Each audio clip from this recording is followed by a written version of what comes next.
cette dernière question donne la transition toute faite avec l'exposé suivant de Bruno Coignard sur justement la dématérialisation des signalisations, des signalements d'infection nosocomiale et ce qu'on peut en tirer comme leçon au bilan, etc.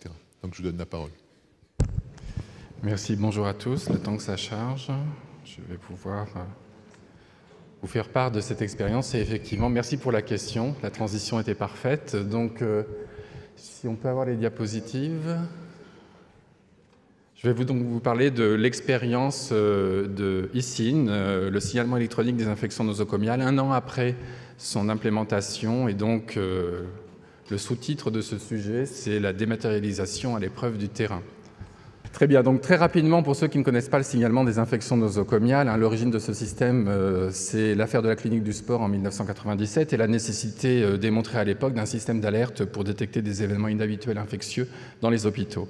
Donc ce système a été mis en place par décret le 26 juillet 2001. Il a pour but de demander aux hôpitaux de déclarer certaines infections nosocomiales, les infections sévères, épidémiques ou émergentes, sur la base de 4 critères que je ne détaillerai pas aujourd'hui. Et l'objectif de ce système est de détecter donc ces événements inhabituels, de soutenir leur investigation et bien sûr leur contrôle le plus précoce possible, et de pouvoir aussi faire des retours d'expérience et faire évoluer les recommandations. Chaque année, ça représente à peu près 1600 événements, c'est-à-dire une ou plusieurs infections qui sont signalées par les hôpitaux en France. Un système d'alerte qui est basé sur un réseau de professionnels. Derrière les outils dont je vais vous parler, il y a d'abord des personnes, des professionnels qui gèrent ces signaux. Déjà 2500 établissements de santé avec un praticien en hygiène et un responsable signalement qui sont les déclarants, 26 agences régionales de santé, 5 centres de coordination de la lutte contre les infections nosocomiales, 26 antennes régionales de lutte contre les infections nosocomiales, l'Institut de veille sanitaire et le ministère de la Santé en tout bout de chaîne. Ça représente à peu près 5500 utilisateurs qu'il fallait connecter dans le cadre du système que je vais vous présenter. Et voici le circuit de signalement. Alors, il est d'abord, regardé sur la gauche de la diapositive, interne, c'est-à-dire que tout se passe bien sûr dans les établissements de santé. C'est une chose qu'on ne voit pas nous à l'IVS, mais le plus important est là, c'est comment faire remonter l'information des services cliniques ou des laboratoires vers l'équipe d'hygiène et comment, à ce niveau, se fait un tri au niveau de toutes ces informations sur des infections qui surviennent dans l'établissement pour externaliser certains cas d'infection nosocomiale vers le Séclin et l'Arlin, vers l'ARS, et l'ARS transmettant ces signalements au niveau national à l'IVS. C'est un système qui est aussi connecté, bien sûr, sur un versant expertise microbiologique avec les CNR, et aussi vers l'Europe, c'est-à-dire que certains signaux peuvent, comme tous les autres signaux gérés à l'IVS, donner lieu à des échanges avec le CDC. Voilà ce qu'on a géré pendant 10 ans, une fiche papier recto verso, avec, en termes de contenu, l'identification du déclarant, les critères de signalement, les caractéristiques de l'événement, des hypothèses quant à son origine, les mesures de contrôle mises en place, une demande d'aide extérieure éventuellement de la part de l'établissement de santé et des commentaires du praticien en hygiène. On a fait quelques belles choses en 10 ans avec du papier déjà, donc j'ai mis sur cette diapo quelques résumés d'investigations notoires, en tout cas au niveau national. Vous avez en haut à gauche la première qui était une épidémie d'hépatite C en 2001. Et donc, l'un des objectifs de ce système, non seulement était sur le versant national pour nous, l'IVS, de détecter des événements inhabituels, mais aussi de promouvoir des retours d'expérience sur des épisodes beaucoup plus bénins, sans ampleur nationale, mais qui ont leur importance au niveau local. Et donc, tout un versant important de ce système, c'est aussi ce qui est fait au niveau local et régional, avec des retours d'expérience vers les établissements de santé sur des cas d'infection et la manière de les promouvoir. Je vous ai mis juste un exemple ici, voilà. C'est un retour d'expérience sur une méningite bactérienne suite à une rachianesthésie pour prothèse du genou. Et donc, suite à un signalement, un retour d'expérience anonymisé, bien sûr, est fait et qui profite non seulement à l'établissement qui a signalé, mais à tous les autres, puisque ce sont des documents publics et anonymisés. Tout ce travail est fait par le réseau des Séclins et des Arlins. Donc voilà, donc des succès, mais aussi des limites. 10 ans de signalement papier, vous voyez les armoires à droite, un archivage compliqué, il faut garder la traçabilité de tout ça, et puis un travail quotidien de réception, d'analyse et de tri des signalements entrants. Donc les limites, c'est une gestion des signalements papier anachronique, des délais de transmission et de réception qui étaient parfois trop longs, on est sur de l'alerte, donc on veut avoir l'information rapidement.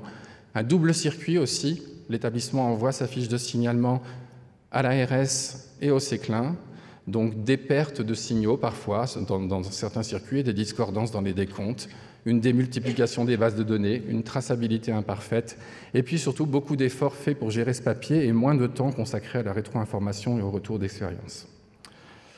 Les autres limites, c'était aussi des limites qu'on a identifiées avec une étude faite par une sociologue en 2009 sur la pratique du signalement externe des infections nosocomiales par les établissements de santé qui identifiait un certain nombre de freins au signalement. Et donc les recommandations, c'était de valoriser et mieux communiquer sur le signalement externe, de clarifier les objectifs du système, de clarifier les rôles de chaque intervenant, d'accompagner la gestion de certains épisodes et la structuration du signalement interne dont je parlais tout à l'heure, de faciliter ce signalement et au final de développer chez les professionnels de santé une culture de la sécurité des soins qui transcendait la simple question réglementaire de ce décret du 26 juillet 2001. Donc ce qu'on a dématérialisé, je ne sais pas si vous le voyez, mais c'est ce qui est en bleu clair, c'est la partie externe de signalement qui part du praticien en hygiène et du responsable et qui va vers le CECLIN, l'ARLIN, l'ARS et au final l'IVS. Les objectifs, c'était de concevoir un outil au service du système qui avait bien fonctionné pendant 10 ans, donc on voulait conserver les acquis, mais améliorer sa couverture, sa réactivité, gagner en efficience, mieux coordonner la réponse, mieux accompagner les établissements de santé, faire mieux comprendre ce système par les déclarants aussi, pour les motiver à nous envoyer des signalements, et au final, une meilleure sécurité des patients. C'était aussi un galop d'essai pour des systèmes à venir, notamment le projet Télédéo, dont le développement a commencé aujourd'hui, et puis peut-être un système similaire à l'avenir pour le signalement dans les EHPAD. Donc voici 3 ans de travail résumés sur une diapo. Alors je ne vais pas vous faire les détails, juste les grandes lignes. La première partie de ce travail, ça a été de se mettre d'accord sur les fonctions à mettre dans l'outil. Et lorsqu'on parle d'un outil unique au niveau national, ça nécessite d'harmoniser les pratiques. On avait 10 ans de signalement papier avec des gens qui ne fonctionnaient pas toujours de la même façon en termes de traitement de ces signaux. Donc il a fallu 9 mois pour se mettre d'accord sur les fonctions et le cahier des charges de l'outil, avec des représentants de chaque métier, IVS, ARS, CECLIN, ARLIN, établissement de santé. Deuxième étape, préparer un marché public. Je passe, mais c'est très compliqué. Heureusement, on était assisté par des services financiers et économiques compétents. Un choix du prestataire et ensuite un développement et des tests qui ont duré 1 an. Et puis, le plus important, ce n'est pas parce que l'outil est développé que tout est fini. Au contraire, c'est là que les choses difficiles démarrent. Il faut déployer l'outil, 6 phases, accompagner la conduite du changement et puis faire de l'accompagnement réglementaire également. Alors, pour les informaticiens qui sont dans la salle, voici la seule diapo qui présente des aspects techniques. Je ne vais pas la détailler, je vais juste entourer un petit cadre en haut à droite qui est le certificat d'authentification. Ici, c'est un système sécurisé. Et vous verrez tout à l'heure que ce certificat, qui était effectivement requis sur la théorie, nous a posé beaucoup de problèmes. Voilà aujourd'hui ce qu'on a pour signaler, en tout cas ce qu'ont les établissements. Ça se passe sur un navigateur web, et donc avec ce système, l'établissement peut envoyer des signaux, et en un clic de souris, le signal est transmis à tous ses destinataires. Accompagner la conduite du changement, ça veut dire qu'avant de déployer cet outil, on a créé des outils de communication avec une lettre de signalement bimestrielle qui paraît depuis régulièrement et qui avait pour but de non seulement parler de l'outil, mais de parler du signalement en général, puisqu'encore une fois, USIN n'est qu'un outil. Donc voilà à quoi ressemble la fiche de signalement aujourd'hui. Ce n'est plus du papier, c'est 5 onglets sur un écran, avec des nouveautés, et notamment quelque chose qui est très important pour les établissements de santé, un circuit d'alerte qui apparaît en haut de chaque fiche et qui vous permet notamment de savoir si votre signalement a été lu et par qui. Vous avez des petites coches qui s'affichent quand la lecture est faite par le CECLIN ou par l'ARS ou par l'IVS. Des niveaux d'action dont je reparlerai tout à l'heure, et puis des indicateurs de clôture. Lorsqu'on reçoit un signal, on le traite, il y a une gestion qui se met en place, et à partir du moment où l'épisode est géré, le signal est clos et archivé. Les niveaux d'action, ça permet de prioriser ces signaux. 1600 signalements par an au niveau national, il faut pouvoir les trier par ordre de priorité. Et donc, on a des niveaux d'action, des signalements pour information qui ne nécessitent pas beaucoup d'action en termes de gestion, des signalements bleus pour suivi qui sont des choses un peu plus critiques, et puis des signalements rouges pour action où là, des choses sont à faire. Tout ceci est documenté et accessible à tous les acteurs qui gèrent ce système et qui l'utilisent. Une fiche de suivi également, parce que c'est pas quand on peut vous signaler un événement, une épidémie avec 3-4 gastro-entérites, et puis le lendemain, il y en a 5, le surlendemain, il y en a 15. Et donc, le signalement initial peut être complété pour avoir des éléments d'actualisation. Et puis aussi, la rétro-information. La base nationale des signalements, bien sûr anonymisée, est accessible à tous les gens qui sont connectés à l'outil, et ça leur permet de faire des requêtes. Par exemple, là j'ai pris un exemple, un établissement peut demander quels sont les cas d'infection à Klebsiella résistante au carbapénème autour de moi. Il va avoir une carte s'afficher et il pourra savoir combien de signalements ont été faits dans chaque région. Bien sûr, il ne saura pas qui a signalé. Et également des tableaux de bord automatisés qui sont générés directement à partir de cette base. Donc, à l'épreuve du terrain, le signalement électronique, ça donne quoi? Donc, je vous ai mis sur cette diapositive le nombre de signalements reçus chaque année depuis 2001. Et regardez surtout les colonnes à droite. 2010-2011, on était à peu près entre 1500 et 1600 signalements par an. 2012, année d'introduction d'ICIN, on est resté à peu près au même niveau. Par contre, vous voyez en rouge que le nombre d'établissements qui déclarent a diminué d'à peu près 16% entre avant ICIN et depuis ICIN. Donc ça, c'est un premier signal qu'on surveille de très près. Je vais vous donner quelques clés d'explication juste après. Qui signale, on voit aussi qu'introduire un système électronique modifie les caractéristiques des déclarants. C'est peut-être moins gênant pour un système d'alerte comme ICIN, mais pour la Télédéo, qui est un système de surveillance, l'introduction d'un nouveau système de surveillance électronique versus papier va sans doute entraîner des modifications dans les déclarants qu'il faudra prendre en compte. On parlait d'analyse de tendance tout à l'heure, ça sera un point important à surveiller. Vous voyez qu'avec ICIN, on a gagné dans les établissements publics qui signalent, mais par contre, on a perdu pour les privés. Alors il va falloir comprendre pourquoi. Où signale-t-on? On voit aussi qu'au niveau national, on a gardé les principales grosses régions qui signalent, là où il y a le plus d'hôpitaux, l'Île-de-France et le Sud-Est notamment. On voit que certaines ont progressé, d'autres ont un peu diminué. On manque encore un peu de recul pour en conclure quoi que ce soit. Il y a parfois des variations cycliques, liées notamment à des épidémies régionales. Et voilà, le menu problème, en fait, c'est quels sont les établissements qui sont connectés.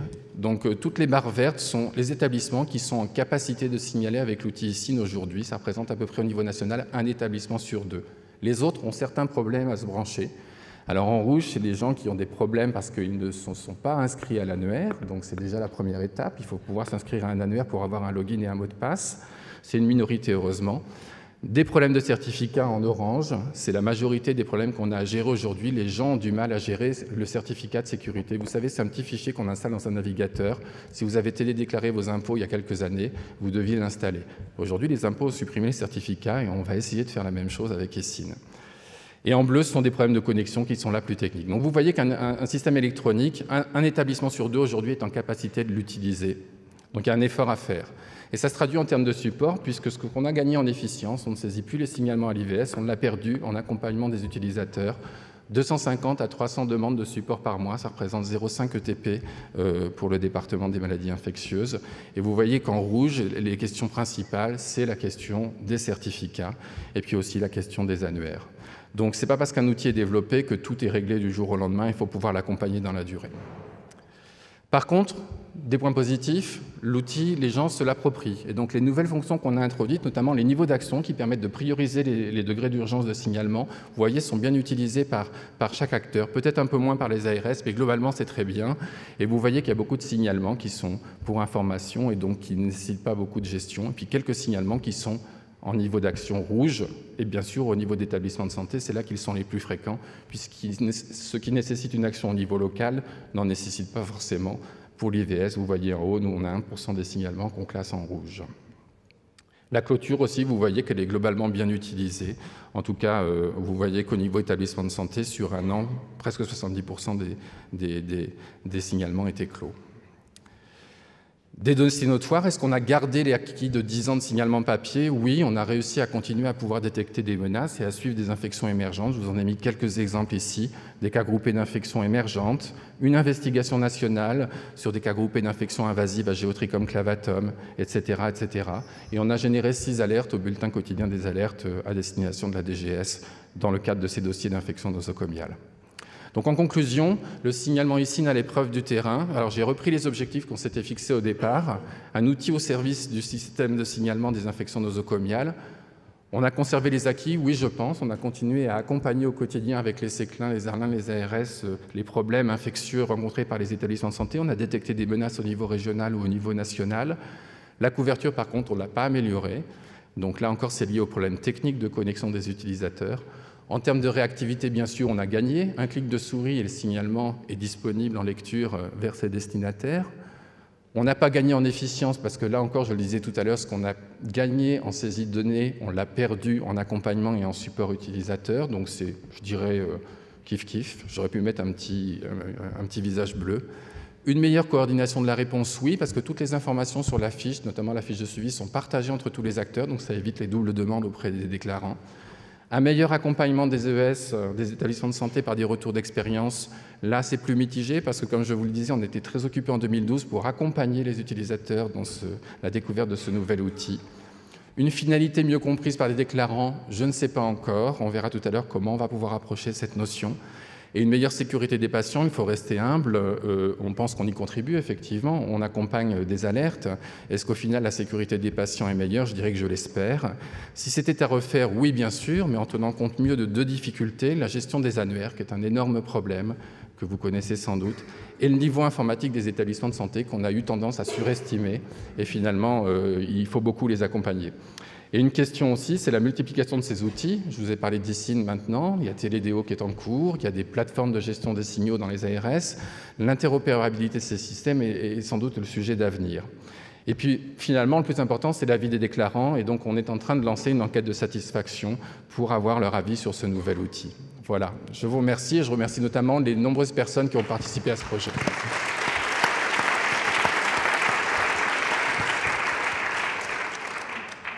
Merci beaucoup pour cette présentation bien intéressante. Y a-t-il des questions dans la salle?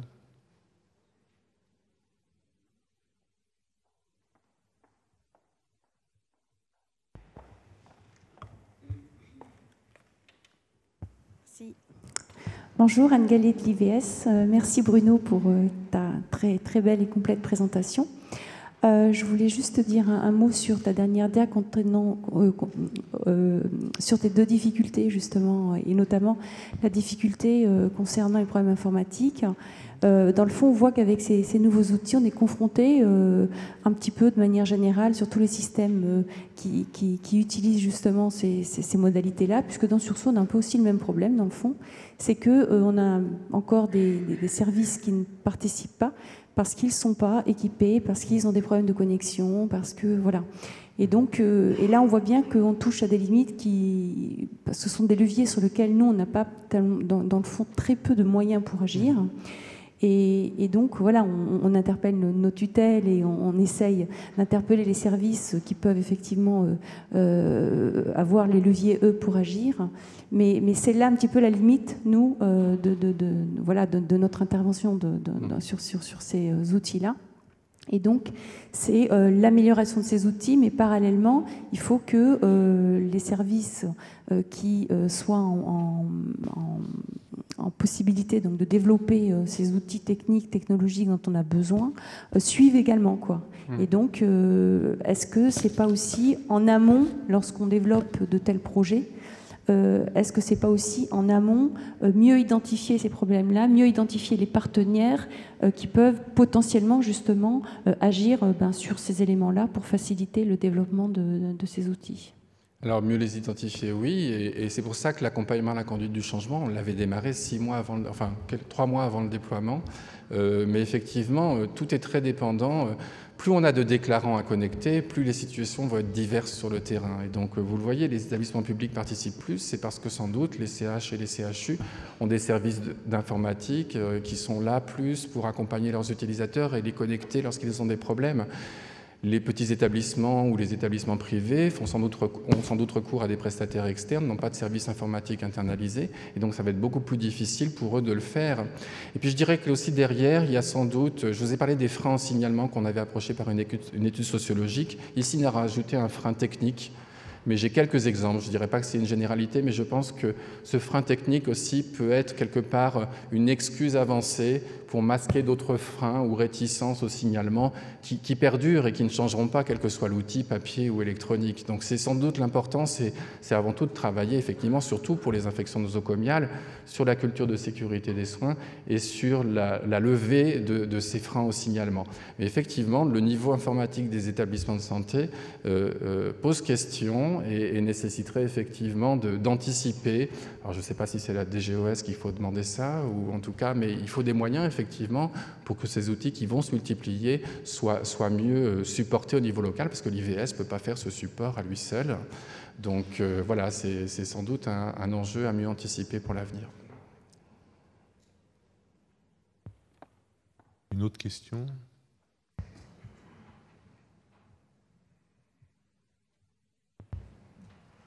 Non, ce n'est pas une question, c'est juste un retour d'expérience d'un des utilisateurs, ce sont les ARS. Très bien. Nous, on en a parlé aussi, on trouve que vraiment l'appui majeur de ECID, c'est de faire le lien entre le signalement et l'action. puisque le but quand même du signalement, c'est de prendre des mesures.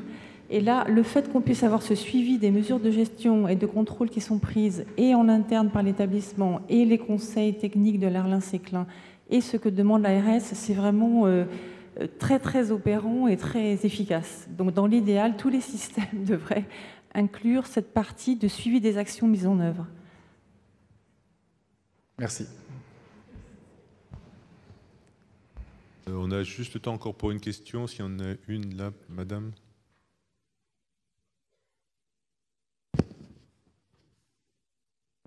Bonjour, Marianne Sarrazin du réseau Sentinelle de l'INSERM. Est-ce que vous avez eu l'opportunité de croiser vos bases de données avec les bases de données PMSI? Alors non, parce que, alors pour deux raisons. Déjà, le système de signalement est un système, je dirais, on parlait d'événements tout à l'heure, c'est un système de déclaration d'événements et d'alerte, donc ce n'est pas un système de surveillance où on va récolter de l'information sur toutes les infections qui surviennent dans un établissement de santé. Par contre, le PMSI, on l'utilise pour la surveillance des infections nosocomiales, pour certaines infections. On a par exemple travaillé à l'IVS sur l'utilisation des bases PMSI pour surveiller les infections à Clostridium difficile. D'autres équipes localement utilisent leur base PMSI locale pour faire de la surveillance des infections nosocomiales. Mais je dirais que, d'une part, la réactivité du codage et de la disponibilité des bases de données du PMSI ne permet pas de répondre à un objectif d'alerte tel qu'il est partagé par ICIN. Et donc, non, on n'a pas ce croisement entre les données d'ICIN, qui sont des données très qualitatives avant tout, plus que quantitatives, et les données du PMSI. Alors, sachant que le PMSI, avec la facturation au fil de l'eau, va devenir de l'instantané.